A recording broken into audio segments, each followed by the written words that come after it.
Hello viewers, and welcome to XCOM 2 Extended Edition. This is XCOM on Commander, with both of the story DLCs, actually all of the Firaxis official DLCs, so that includes the Anarchy's Children Pack, which has a bunch of soldier cosmetics, and it's not a big deal. All of the Firaxis official DLCs, plus the Long War mods that add more aliens, more technologies, more soldier classes. Basically just a larger and more varied experience. I have not played the game since the DLCs came out, so I was looking for a good experience, or looking for a good excuse to do so, and I think this will be that. We're going to be playing basically Iron Man. I'm going to be staying honest, keeping myself honest as much as possible, but I don't want to be in actual Iron Man mode because, from what I understand, the game is still quite buggy, and I don't want to lose a save or an important mission to a bug or something. So let's get in there. Continues to build as city centers across the globe prepare for the 20th anniversary of Unification Day. Thousands line up at the site of the Great Accord, celebrating the formation of the Advent Coalition. Keeping with their promise to humanity, 12 new gene therapy clinics will be opening in select cities by the end of the new year. Despite the attempted attack by fringe elements, operations at the new facility in Paris thankfully remain unaffected. In response to the unprovoked intrusion on the eve of our most beloved celebration, the speaker reaches out to us. A small number of dissidents again repeat the mistakes of the old world. Striking as we celebrate a benevolent savior who time and again offers only friendship and compassion. Yet these trivial actions could never break the bond between humanity and the Elders. Peacekeeping forces have already made several preemptive arrests of known collaborators. Advent again assures all citizens that today's celebrations will continue as planned. Perfect.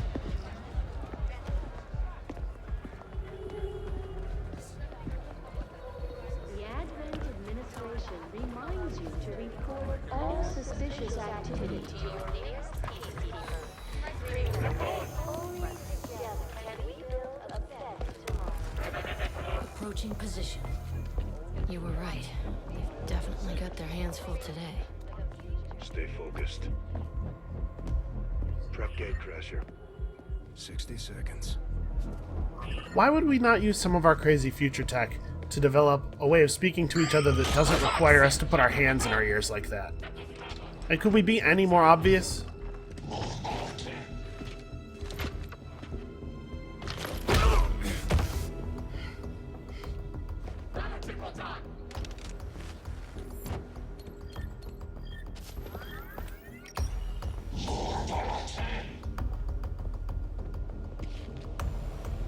Now.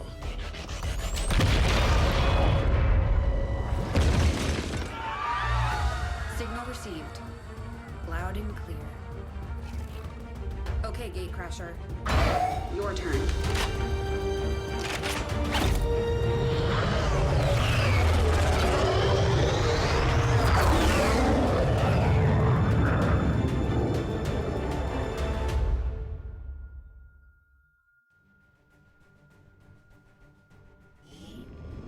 The aliens have had long enough to establish their peaceful enclaves within the city's centers. It's time we move in and show them the fight isn't over yet. We're deploying to hit a high-profile target, one that they won't be able to cover up so easily. Move to secure the target site and eliminate any hostile contacts in the area.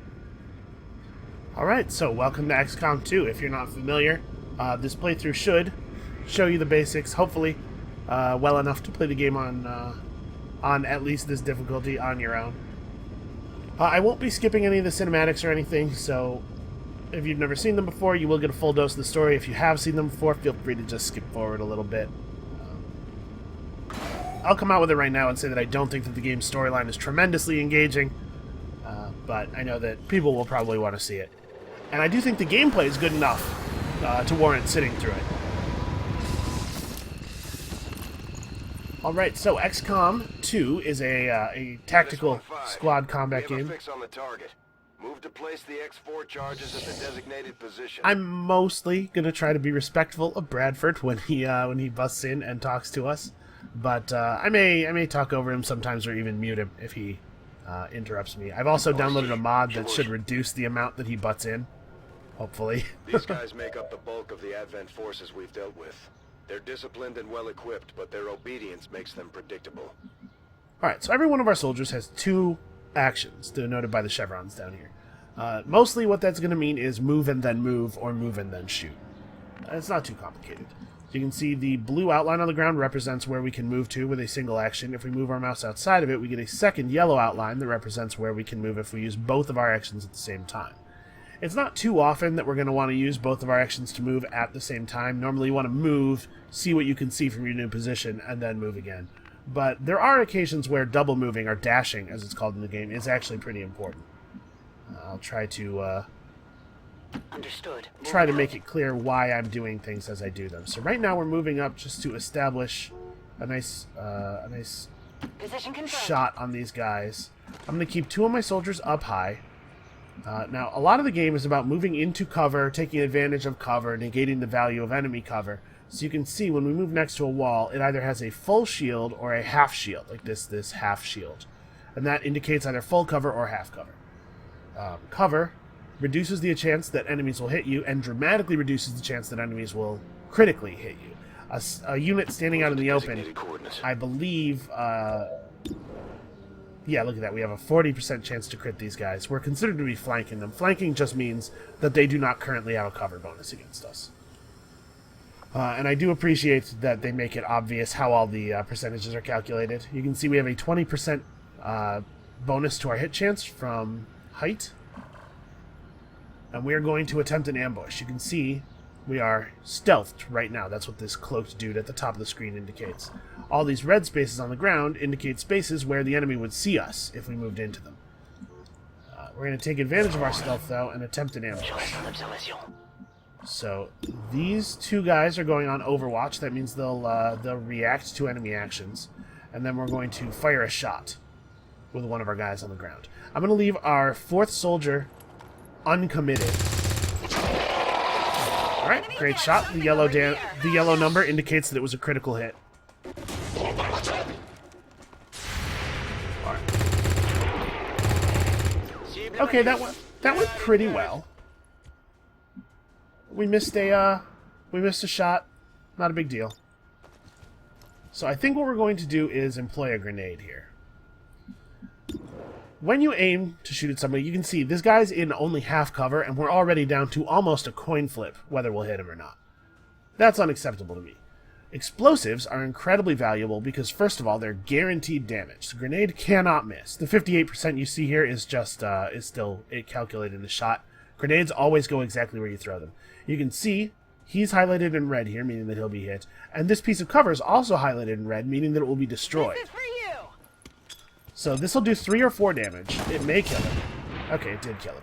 But even if it hadn't killed him, it would have left him without cover, meaning that on his turn he would have had to scramble to somewhere new. The enemy is very reluctant to stay in an uncovered position, for good reason, because it's basically suicide. We're going to leave our guys up here. Take advantage of that high position modifier. Alright, so this yellow indicator here is loot. The enemy drops some loot. Moving to Overwatch. I'm going to have everybody go on Overwatch as we approach the loot. Alright, we can move up to a...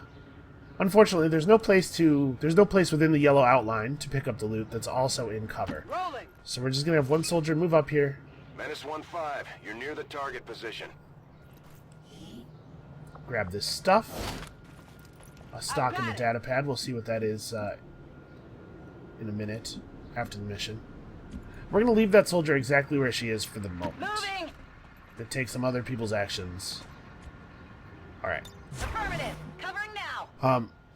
Enemy pods, pods of enemy units, enemy groups in XCOM are called pods, because that's how they're referred to in the game files. Generally will not shoot at you the turn that you encounter them. So I actually don't feel bad at all leaving her in the open, because if the enemies wandered into us, what they would do is move to cover and then end their turn. So we can take advantage of what we know about the enemy AI. to make some smarter decisions. The Advent officers seem more capable than the grunts. We're not sure whether to chalk it up to training or stricter mind control. So our soldier here is in half cover, and there's not actually a lot of full cover available. We have to be careful as we move up not to attract many more enemies. I think I'm going to move this soldier to this position. First of all, because it has full cover, and secondly, because it provides a flank on this guy. You can see he's behind heavy cover, as denoted by the shield here. But the fact that the shield is yellow means that his cover bonus is not protecting him from this unit. He has cover on this side, not on this side, so we can take a pretty good shot at him here. 40% crit chance, 67% chance to hit.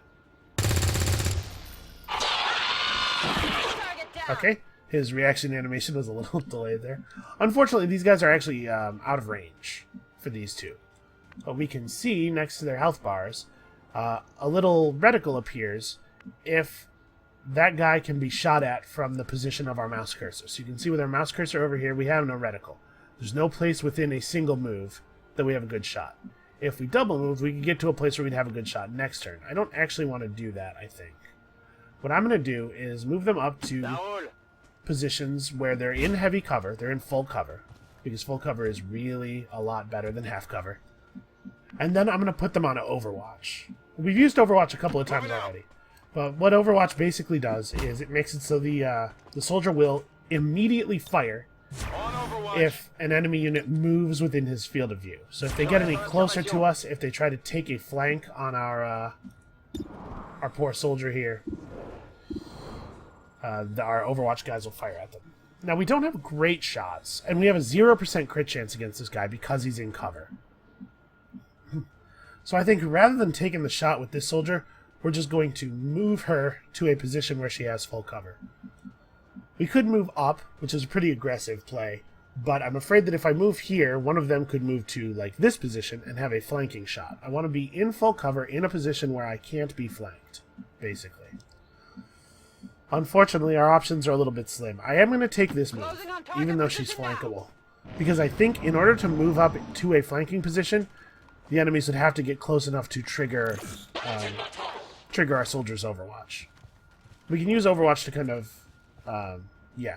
He didn't want to move to the position where he had a good flank because of Overwatch, so he moved to a safer position where she still had full cover, and as such, he missed. Now, we don't have a lot of options as far as closing up on these guys and flanking them goes. They're just too far away from us. But we can move up and toss out some grenades. And the value of grenades, like I said earlier, is first of all that the damage is guaranteed. But secondly, and honestly, probably more important in most situations, they blow up cover. So this guy is now in 0 cover. There's no good move-up position. Can you get to here? You cannot. Alright, so there's no good move-up position for either of these guys where they have full cover. But I'm going to go ahead and eat being at half cover because I think we're going to do a tremendous amount of work toward resolving this situation this turn. You can't quite throw a grenade far enough to blow that guy's cover up. Alright, so we'll just take the shot we have.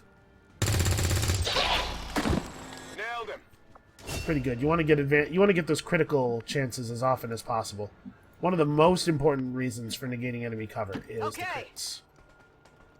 Alright, we can get a flank on this guy quite easily. Alright, so that was an 81% chance shot that missed. It's really easy. People do this all the time. It's a totally natural human thing. It's really easy to go, what the hell, 81%? That was so likely to hit. The game is totally fucking me by making that miss. But like, 81% is not 100%. You know, that may sound like a silly thing to say. I think I'm gonna, because this soldier has such a low chance to hit, I'm gonna go into Overwatch. I'll get back to what I was saying about probabilities in a second, but I want to keep moving here. Overwatch has a slight penalty to aim. I don't know exactly what it is off the top of my head. You're less likely to hit with an Overwatch shot than with a normal shot. But we have a 40% aim penalty from this guy being in high cover. And if he moves out of cover, our Overwatch shot will have a smaller Overwatch penalty, but won't have the penalty of him being in high cover. So we'll use Overwatch to prevent him from moving to flank. He might still go for it, But, yeah, if he goes for it, we're going to have a chance to blow him out of the water. Unfortunately, that didn't work, and now he's got a real good shot of her. She's probably dead. Yep. It was possible to play this mission in a way that didn't really allow for that possibility. I'm not playing perfectly. That's almost always the case. Alright, I think what we're going to do here is move forward and take advantage of those explosives. I made the move I made with her moving up on him because I thought she was going to kill him. It's a gamble. She didn't have a 100% chance, and so we have reaped the rewards of gambling. Okay, so you can see the car is sparking and on fire. The car will explode at the beginning of our next turn. Everything that's on fire basically takes a little bit of damage at the beginning of XCOM's turn. On the move! So we don't have to kill this guy right now. All we have to do is make it hard for him to move away from the exploding car. We have pretty good odds on this shot. Let's see if we can get it. Okay. Nailed him! If we had missed there... We're not picking up any inbound contacts. Scanners are clear. Menace 1-5, we have a limited window to act before Advent responds. We need to get those charges planted on the double. Lisbeth, who died there, was the one who had the loot, so she dropped it when she died. We have to actually make sure that we keep the soldier who picks things up alive in order to get the advantage of those things. Alright, so we're going to plant our X4, which is our objective for this mission, and then we're good. Menace 1-5, rendezvous at the extraction point. Status confirmed. Squad is clear. Detonating charges. So, what I was saying is that, even if the number's very high, as long as it's not 100% and you press that button, you are accepting that you have a chance of failure. You have chosen to move forward with a chance of failure. It's really easy to think high percentage shots should usually hit and low percentage shots should usually miss, and then in your mind kind of translate that into high percentage shots should always hit. But it's not the case. You can't be mad if you went for an 80% and you whiffed it, because you accepted that there was a chance of failure by pressing the button when it didn't say 100%. The game is not about making things certain, it's about making things likely. We want to make things certain whenever we can, but the fact is, in most situations, that's just not going to be available to us. So, we lost a soldier.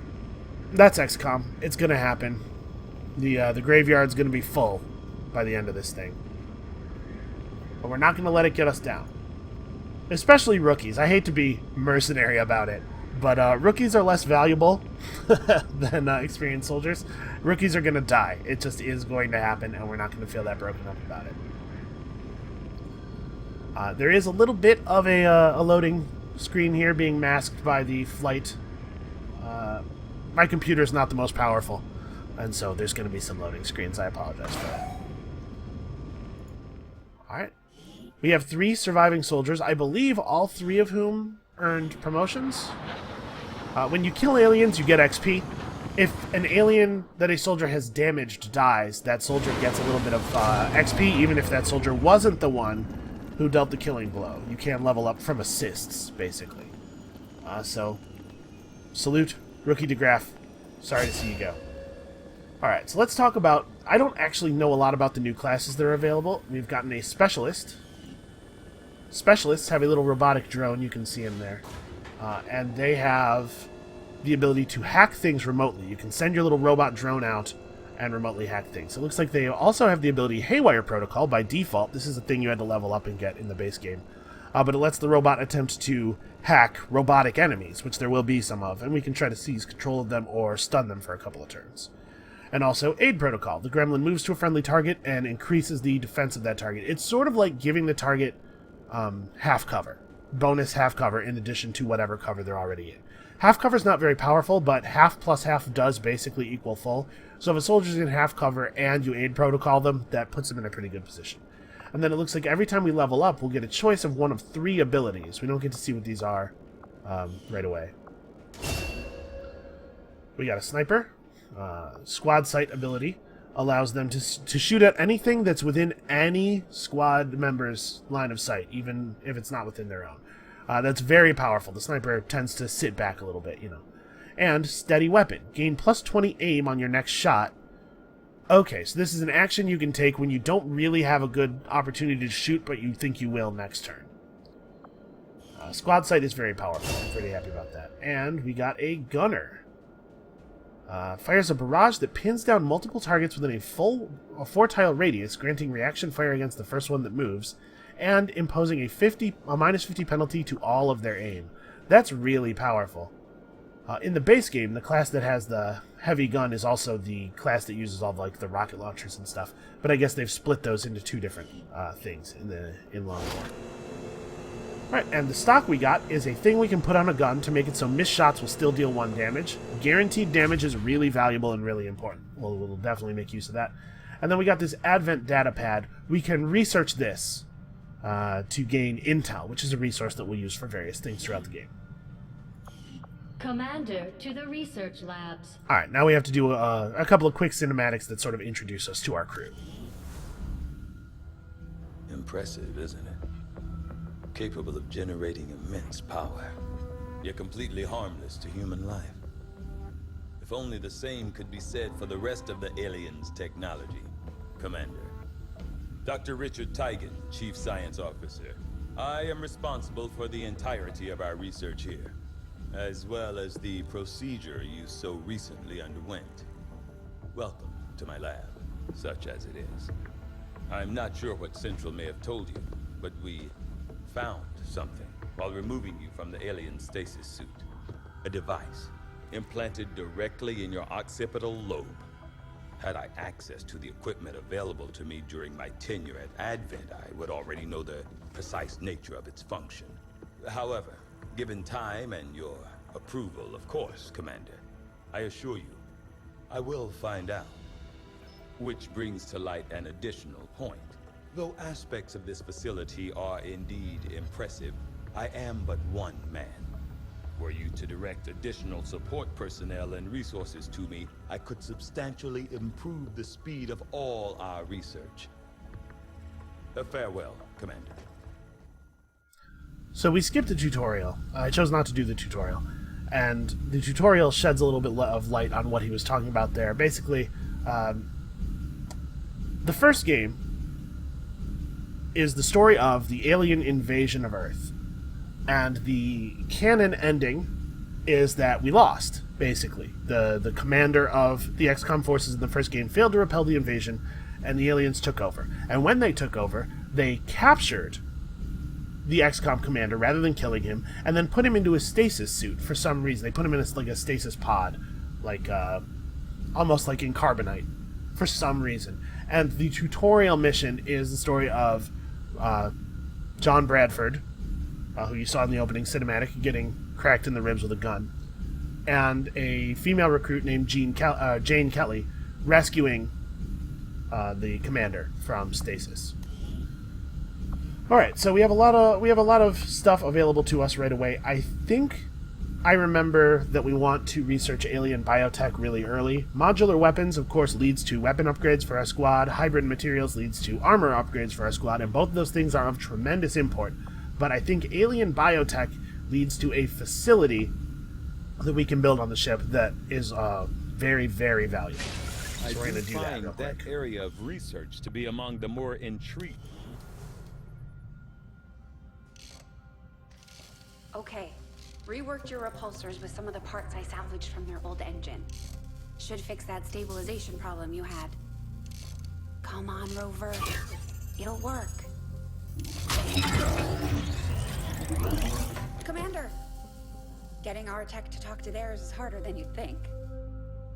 Lily Shen, Chief Engineer, at your service. You were probably expecting to see my father. In all that's happened, I'm guessing Central didn't tell you yet. He's gone. Dad gave everything he had to get us this far. This entire ship is his life's work. I know he would have loved to show you around the place himself. He used to talk about you a lot. You can be sure I'm ready to finish what he started. Might not look it, but from here, I can fabricate pretty much anything you come up with. And with a little more help, well, you'd be amazed with what I can do.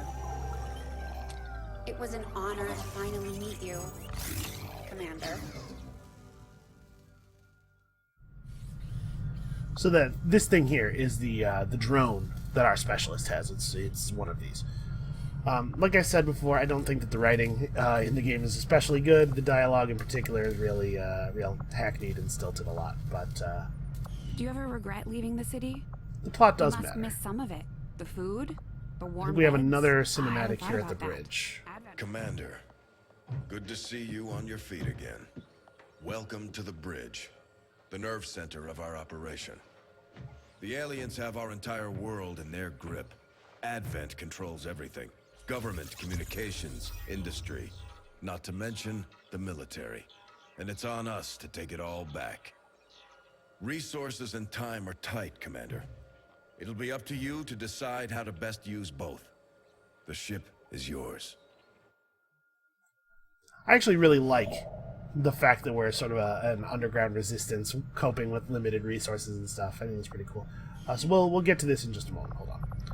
All right, so we have our research thing. Hello, Commander. As we recruit Work is scientists, well underway, they'll but recruit. it will They'll be reduce the amount of sometime time yet it takes before to my research stuff. is complete. Obviously, we have some talking heads who will yammer at us non-stop while we are outside of missions, and often while we are inside of missions. We have engineering, where we can build stuff, both items and weapons and armor and stuff, and also facilities. We have some space inside the ship that we can add facilities to increase our capabilities in various ways.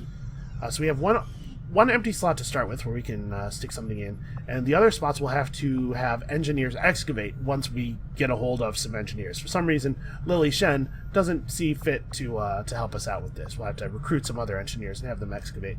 And there's stuff, we can repurpose the alien junk. You can see 23 supplies, 21 supplies. Supplies are our main currency. They are, XCOM dollars. So there's a couple of things we can add here. We could add a guerrilla tactics school, but I don't think we need one just yet because most of the benefits of the guerrilla tactics school are locked to the rank of our highest soldier, and so they won't be super great until we can level up a little bit. I kind of want to build a workshop. A workshop doesn't do anything by itself. It's sort of an engine play. It basically allows us to you can put one engineer in the workshop, and from there he can operate 2 drones, each of which acts as an engineer. So it's sort of like turning one engineer into 2 engineers. They can only work in rooms adjacent to the workshop, so you have a little bit of a puzzle as to how you want to build things, but I think top center is a pretty good place for the workshop. Workshop construction initiated. Alright. An engineer is tremendously valuable to us for obvious reasons, because we need to get these areas mined out. So I believe we have a chance to go get one. We should definitely do that. So a lot of the game is flying our Sky Ranger around to various locations where the Resistance can offer us stuff, and searching. Avenger plotting new course. Sorry, the Avenger. The large ship is called the Avenger. The smaller ship within it that moves our soldiers from place to place is called the Sky Ranger. Alright, so we're going to click on this, and this is just time is going to pass while we're searching for this engineer. Nothing terrible happened in the first 4 days. Let's put this guy to work immediately. Yeah, sure. Fly over here. New course. Fly over here and investigate this site, and if we investigate it for 7 days, we'll receive some additional supplies, which obviously are valuable. But before we do that, let's put our new guy to work. So we could speed up the workshop, and I think that that's actually what we're going to do. So we're going to plug him into that slot. He's going to cut construction time in half, went from 16 days remaining to 8 days remaining. And then once it's built, we'll have him staff it, and we'll use the gremlins that he can control from there to mine out the other areas and start to construct more things. Now I do want to make a point here as soon as this is done. Hold on, one moment. So much of my own research based upon this simple design. If only I had known. Ah, Commander, excellent timing. There's been some progress. I've managed to break down several key components of the chip implanted into your skull. My analysis reveals that its primary function was that of a conduit, passing a vast amount of data directly to your cerebral cortex. With the primary connection severed, much of that data is lost. Several fragments do remain, however. Ghosts, if you will. Observe.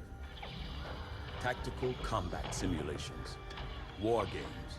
The sheer volume of encounters you were processing was astounding. It is truly remarkable that you survived as long as you did. Though this may seem disconcerting, there is still some good news. This chip bears a striking resemblance to a medical implant I briefly assisted in developing at the gene therapy clinic in New Providence. My understanding was that the implants were intended for high-ranking Advent officers only, captains or above. Retrieving a chip from such an officer would be the only way to know for certain. A greater understanding of these implants would undoubtedly benefit us all, Commander. Alright, well, it looks like we're going to have to capture us a captain or above. Or, you know, just bring back a corpse. That's fine, too. The Advent officers have clearly been modified to allow for their subordinates to receive new orders psionically. The implanted chip is the key. The Advanced Warfare Center is the facility I was looking for. It's going to serve...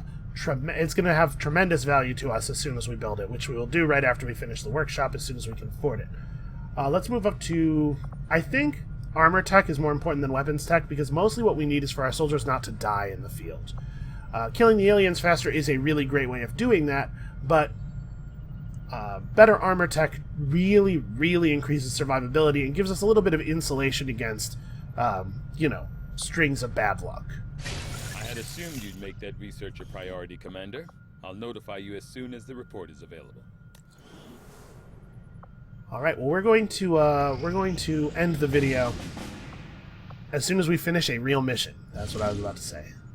So we have a thing here. We can get a hold of a second engineer. That would actually be really valuable early. So we're gonna. I mean, also we were gonna take any mission we could get anyway, because one of the most valuable resources in this game is soldier experience points. We need to get XP on our soldiers as quickly as possible. So turning down missions is a terrible thing to do for a huge number of reasons. All right, we got a new rookie plus our three existing troops. I think we want to run with this. I am going to. No, you know what? I was going to build a med kit, but grenades are really valuable. Let's just take grenades. So you can see some of our soldiers are going to have a little bit more of a resistance fighter / Mad Max extra thing going on. That's just the effect of the, you know, that's the aesthetic that Firaxis chose when making their cosmetic armor DLC. Alright, so the point I wanted to make earlier was that I am not an expert at XCOM. I have not spent large amounts of time... I'm going to mute Bradford for a second here. Have not spent large amounts of time studying what the optimal strategies are or anything. I'm basically just using common sense and logic to construct my plan. So this should be training enough to get you to being okay at this game. Let's even go to pretty good. I'm gonna say that I'm pretty good. But I'm not an expert, and if you want better strategy, if you really want to be the best of the best, you should go and research XCOM specific strategy. We're just going to be using basic video game know-how here. I do wish that she had shown up to battle in some armor or something. She's wearing basically, it looks like a leather jacket and a halter top. But I suppose given the level of Advent's weapons technology, that traditional ballistic armor is probably not that effective anyway. They seem to be shooting us with projectiles made of pure energy, so... I guess, in a sense, a leather jacket's not really worse armor than anyone else is wearing. 1-5. The communications relay is up ahead. Move in and destroy the target. Alright, so in this case, we have 8 turns to destroy this thing.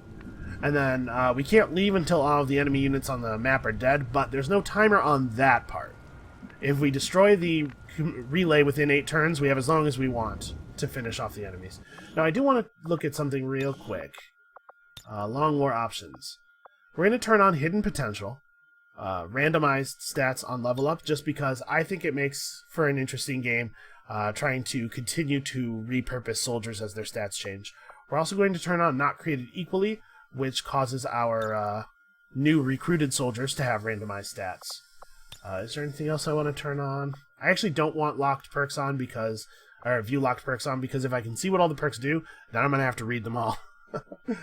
Is there anything else that we really need to do? No, I think this is fine.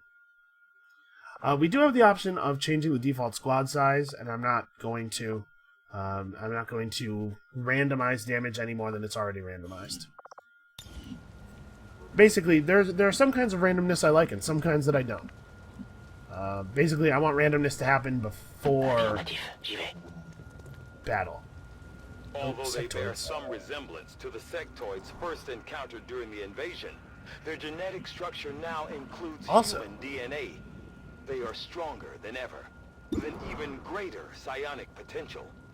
An Advent surveillance drone. Okay, I think this is the first of the Long War enemies that we're seeing. I don't remember these guys. They might be from one of the DLCs, but they're definitely new. So he has 4 health, and you can see at the right end of his health bar 2 armor. That means any attack that hits him is going to deal 2 less damage than it normally would. He just straight absorbs it. We could try to take him over with our Haywire protocol. But I think the sectoid is... I actually have no idea what these guys do. They might be really dangerous. I was about to say I think the sectoid is a greater threat, but I have no reason to think that. It looks like he has the defense skill, which just lowers your chance to hit him by 20%. It's kind of a mechanical kludge. I don't really like that as a solution, but... Alright, so it takes... the sniper has a pistol. Basically, in order to fire the sniper rifle, you have to have both of your actions left. If you've moved, you can only fire with your pistol instead, or it looks like take the steady weapon action. I'm not going to commit anybody's second action until everybody's taken their first action, though.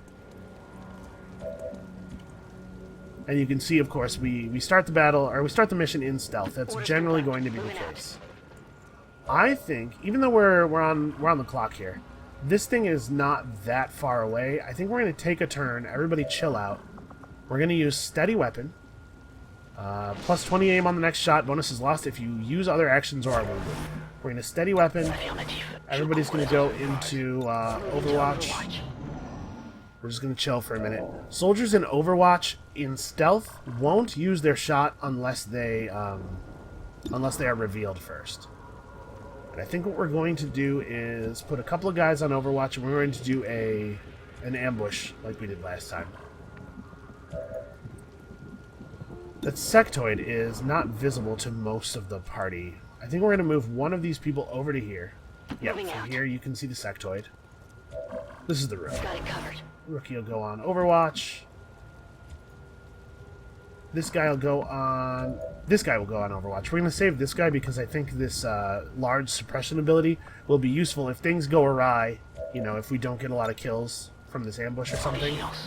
Area suppression will allow us to at least keep ourselves safe. So the sniper rifle does 4 to 6 damage, which is more than the normal rifles deal. It could kill this guy. When the game shows you projected damage, it shows you the maximum amount you could deal. Let's take the shot at the sectoid because we have a 100% chance to hit. Steady weapon has pushed us up to 107, and it's a good idea to take guaranteed damage when it is offered to you. Also, we had that crit chance. We got a 7. That's okay. Unfortunately, it is not enough damage to kill the sectoid, but we might get him on Overwatch here. Yep, so we finished off the sectoid, and we significantly damaged the drone. What is your odd to hit? Yeah, let's just take this shot. I think we'll probably get it. Well, that's unfortunate. I guess we're going to find out what these things do. So it has flown up to us and done nothing else. That's strange. Alright, so the sniper rifle is not an effective close combat weapon. You can see her chance to hit this thing with her pistol is 87%. It says 2 to 3 damage, and obviously if she hit for 2, normally it would be reduced to 0 by the 2 armor. But I'm pretty sure an attack that hits always deals at least 1. I think armor can't completely negate an attack. Do I want her to be the one to shoot, though? She'll, attacking ends your turn even if you would normally have an action left, so I'm not sure that I want to just have her stand there and shoot him. She can't see him from down here, though. I suppose we are just going to have her stand and fire. Okay, easy enough. Some robot enemies explode when they die, so it really probably was not that smart for me to attack that guy while he was right next to us. We maybe should have moved away first to be safe. But now we know that those ones don't explode. Right. We have to move forward. We are on the clock, like I said. But we don't have to go very far. We always want to move into cover when we have the opportunity, but we also want to try to make blue moves as much as possible. Single moves. So that we have the ability to react to anything that we may see from our new position. While we're in stealth, it is a lot safer for us to make double moves, and we'll probably do that some amount of the time to sort of rush forward in stealth.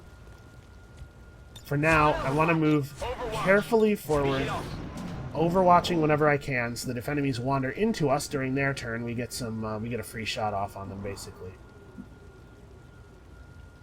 Right. We're going to keep hopping forward from cover to cover.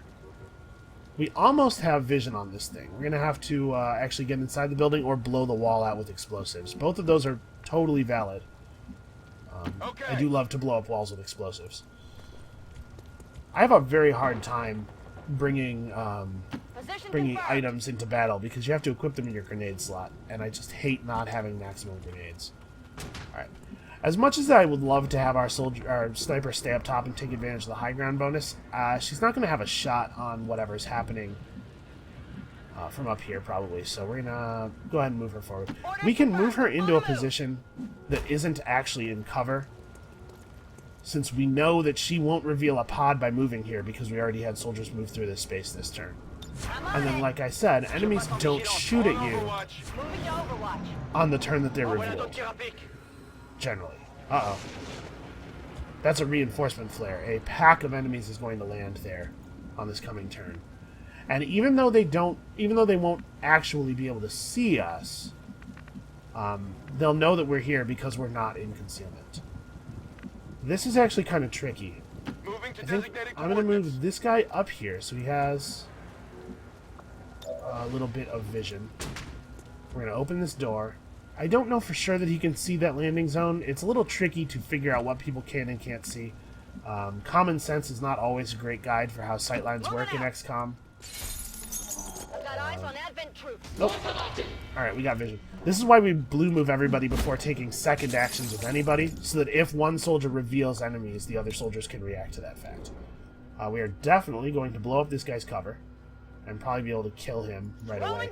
It looks like the surveillance drones might not have attacks, because we had that drone move right up on everybody and then not fire last time. I'm thinking the surveillance drones legitimately may not have attacks, and if that's the case, obviously I don't care very much about them. So we're going to focus on taking down this guy, who definitely can shoot us with his big gun. Yeah, unfortunately, our base chance to hit really isn't that good. 67% is not what I'm hoping for. Alright, we have high ground with this guy. I was hoping to save this guy for Overwatch, but it's really important that we kill that enemy if we can. So can you get to a higher position? Not really.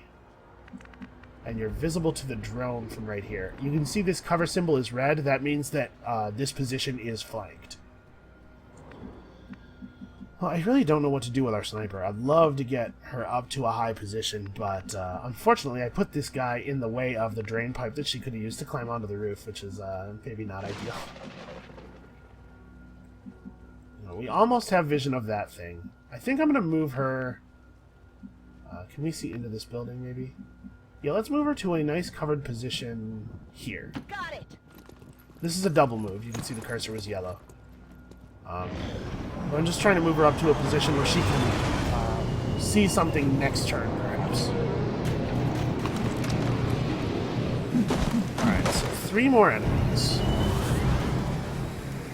If we don't accomplish the primary objective of each mission, we won't get the rewards. So in order to get our engineer, we will have to destroy the antenna. Oh. They do have some kind of attack. Some kind of energy weapon attack, so it might be serious. Oh, it looks like I was mistaken. They dropped unaware of our position. And then this is what happens when a pack becomes aware of you. It gets a free move. But, like I said, generally speaking, they will not get to fire. So let's select the rookie. The rookie can move to here and have the flank on this guy. The position is red because he also has the flank. He can just, step to the side and shoot her. I was hoping she'd be able to get to this wall, because that would have given her good cover against that guy and a really open shot. But apparently she didn't generate with quite enough movement for that. The other option we have, of course, is moving the sniper forward a little bit and throwing a grenade. Actually, snipers don't get to throw grenades all that often.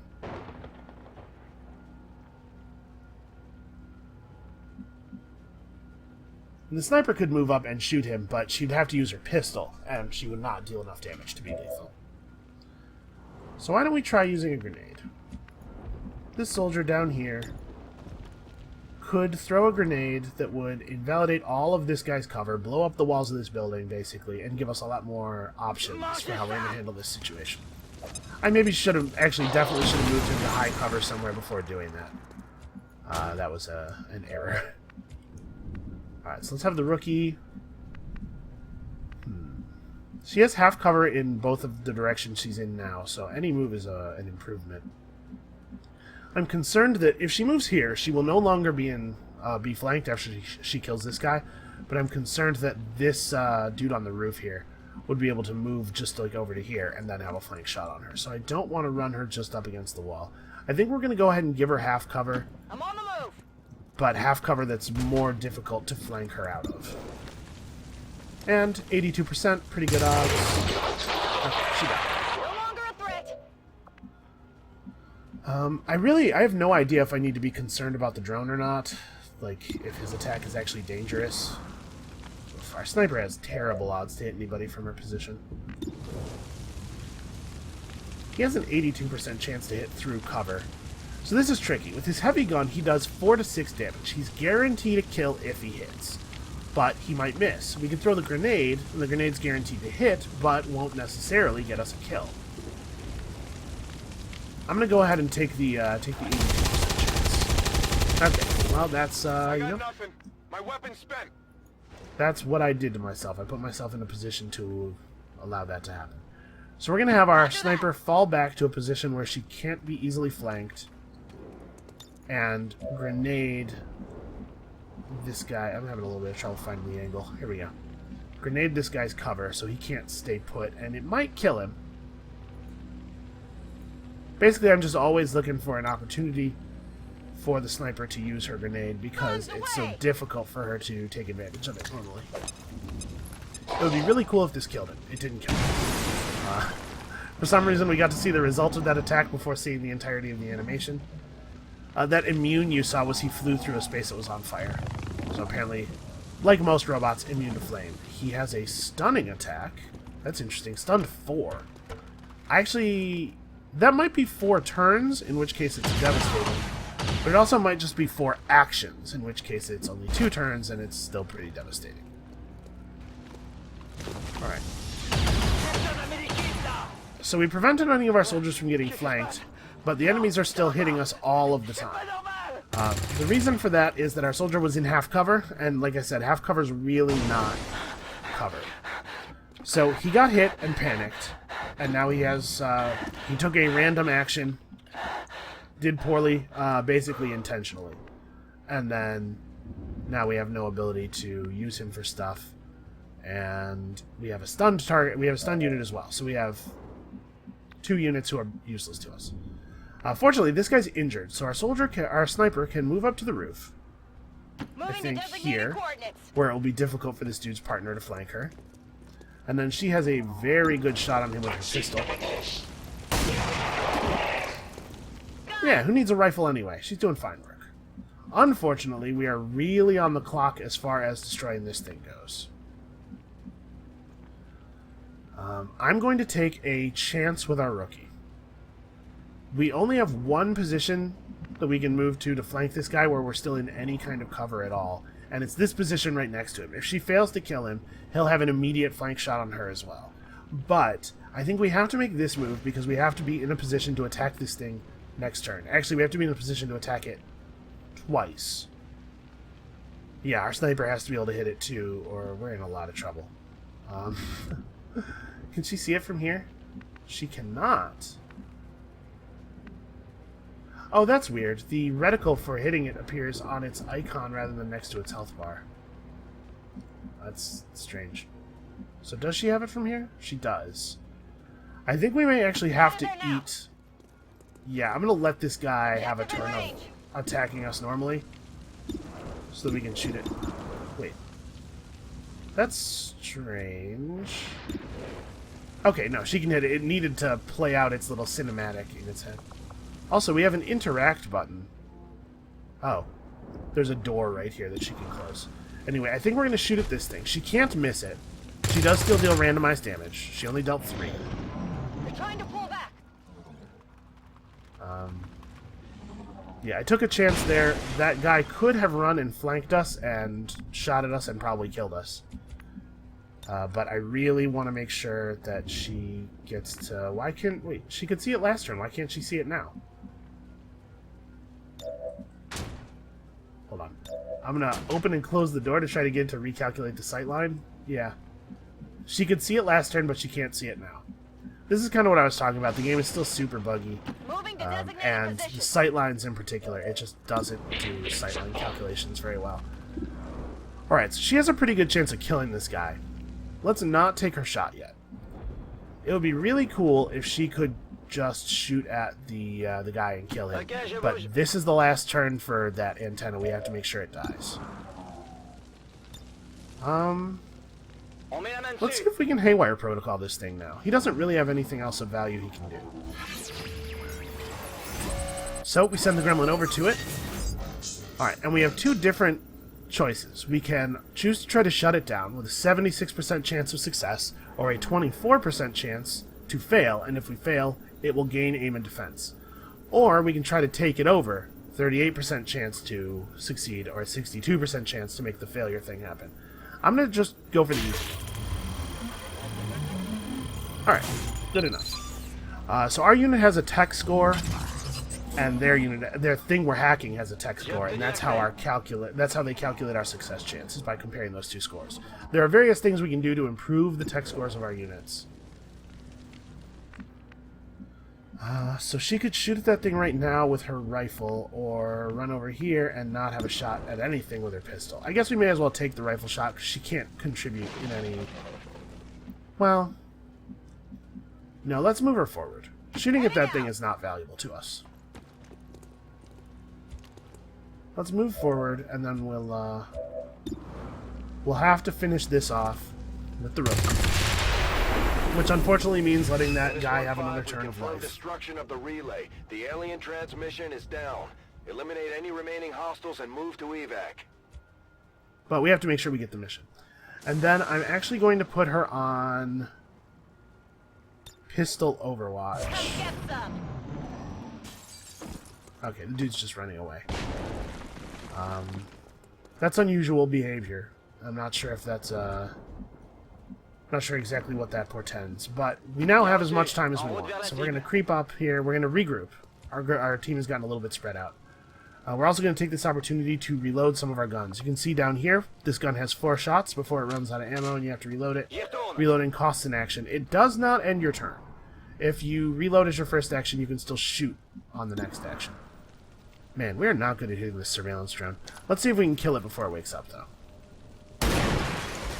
I don't know exactly how much time we have on that. Come on, focus. Alright, so she's out. She has to reload. Let's rock. And then I'm just going to have her overwatch. Stay put. He's also out. The cannon, unfortunately, only has 3 rounds of ammunition in it. 3 rounds worth, not 3 bullets. I want him to move over onto this roof with her. Unfortunately, that's going to take up both of his actions. The other thing he could do is move up here, but I don't want to move him into new territory. Because everybody else in the crew has had their actions spent already, and if he moved into new territory and saw a new enemy, it could be disastrous. We're remarkably bad at shooting this thing. Is it also fleeing? Moved into her line of sight. Yeah, so you'll notice our soldiers are missing a lot. That's just sort of a thing. As the soldiers level up, their stats increase. And we just have soldiers with not great aim who are also low level. You'll notice that the health is also a little bit random. I want to move the rookie into the store a little bit. On the move. Okay, there's some full cover here. Because I want the sniper to have this doorway position. I want the sniper to be in full cover. Moving on target. Alright, and this will allow us to sort of group everybody back up. Running! Yeah, you can just go to here. Alright, I'm pretty sure that nobody's going to see anything new or have to fire. Mostly I was just taking an opportunity for us to group back up. Alright, so we know that there are enemies this way. The two enemies who retreated went that way. And you can see the zone boundary over here, so they can't be very far. Unfortunately, we don't really have the option of advancing into full cover. There's just not a lot of full cover in this laundromat. I don't know what the people who built it were thinking. Okay, so it looks like our drone and our guy ran to another pack, which is fairly clever, actually. Smarter than I generally expect these enemies to be. Alright, so I know I keep saying things about half cover and how it's dangerous, but I want to make sure that I'm in grenade range. We'll move to the full cover. And let's open up this wall a little bit. So if we turn around, we can see... I want to pick a position where the sectoid is taking damage. Here we go. Bombs away! Alright, so we'll open up the wall, remove the cover. This will make things a little bit tougher for them. They no longer have positions to advance on us through. That guy's in really good cover.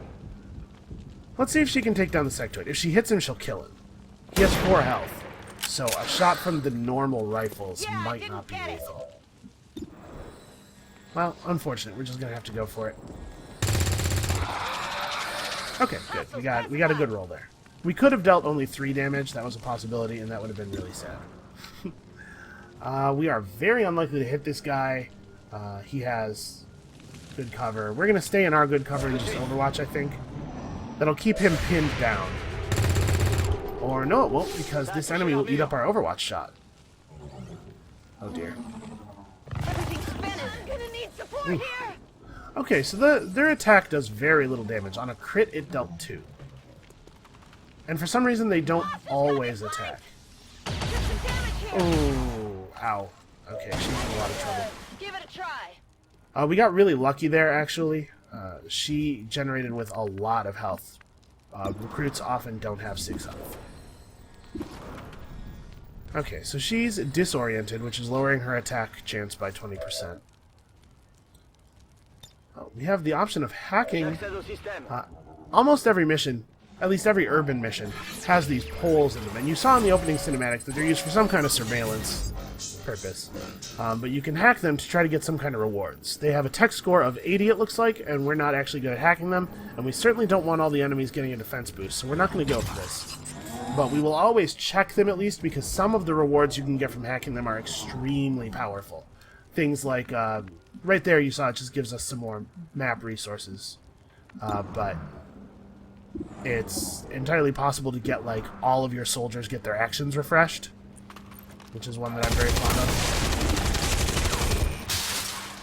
I took the shot at the injured one because it was guaranteed to kill if it hit. I am willing to try a coin flip. 47%. There you go. It's really easy to get yourself into the mindset that you should only take shots if the odds are really in your favor. Actually, let's see if we can hack this thing. We might be able to turn it off and remove some of the danger here. It's really easy to get yourself into the mindset that you should only take good shots, but, ooh, that was just barely a high enough roll. If you only take good shots, then what you're going to see is shots that you expect to hit hitting, and shots that you expect to hit missing.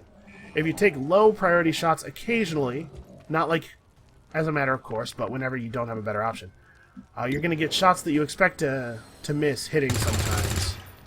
Win off the armor, running dry on ammo.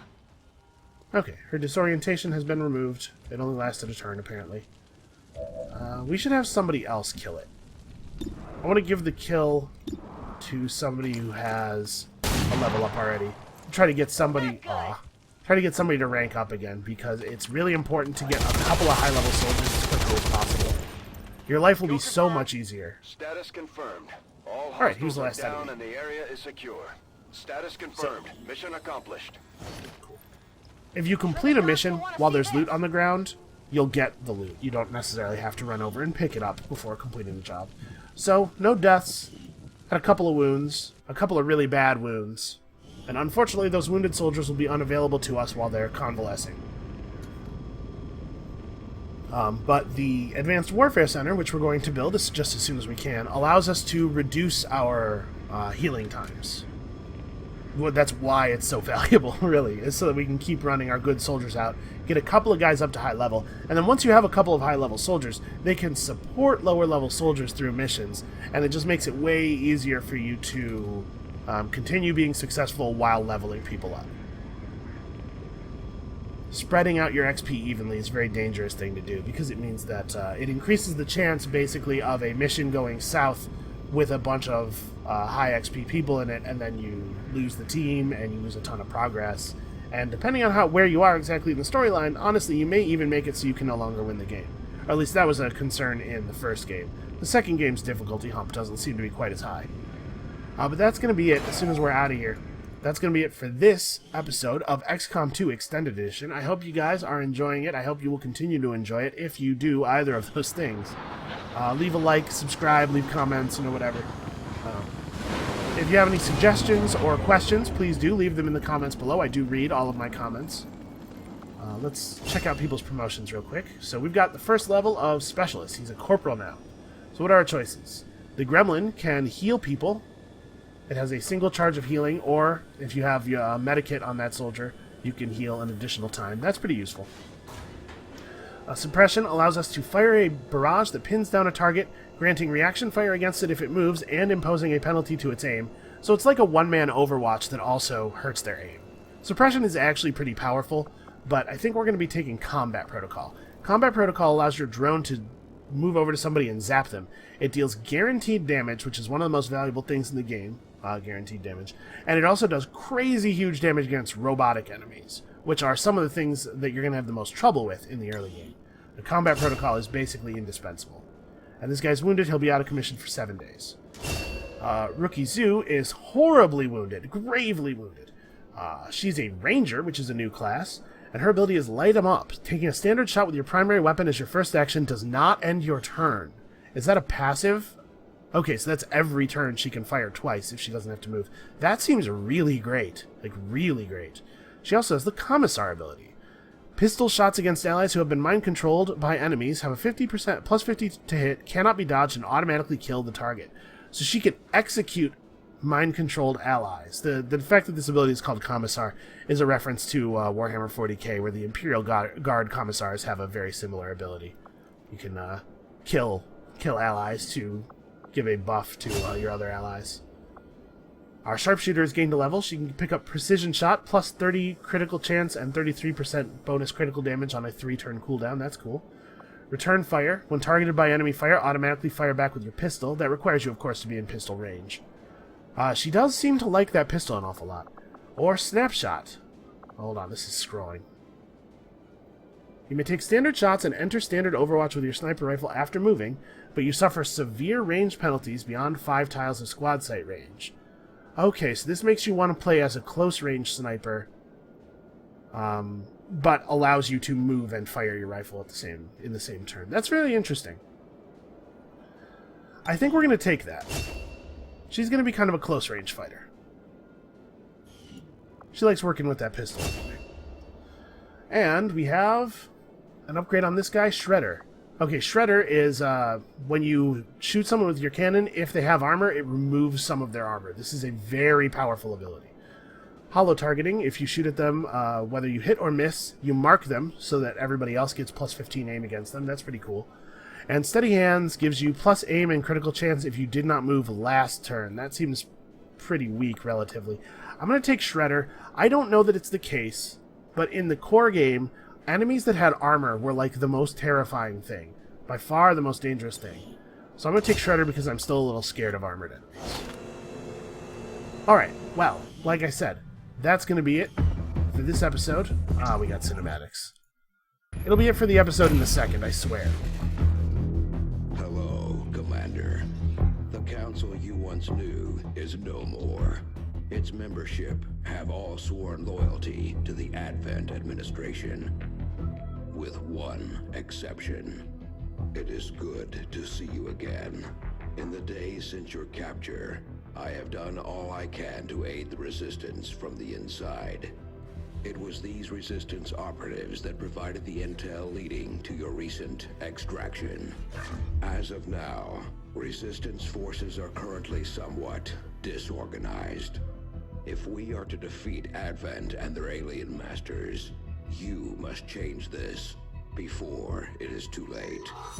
What you are seeing are classified reports of missing civilians from across the world. Their numbers are growing. We suspect they have been taken to a nearby Advent black site, though its exact location remains unknown. Time is short, Commander. We need you to take charge of Resistance operations throughout the world.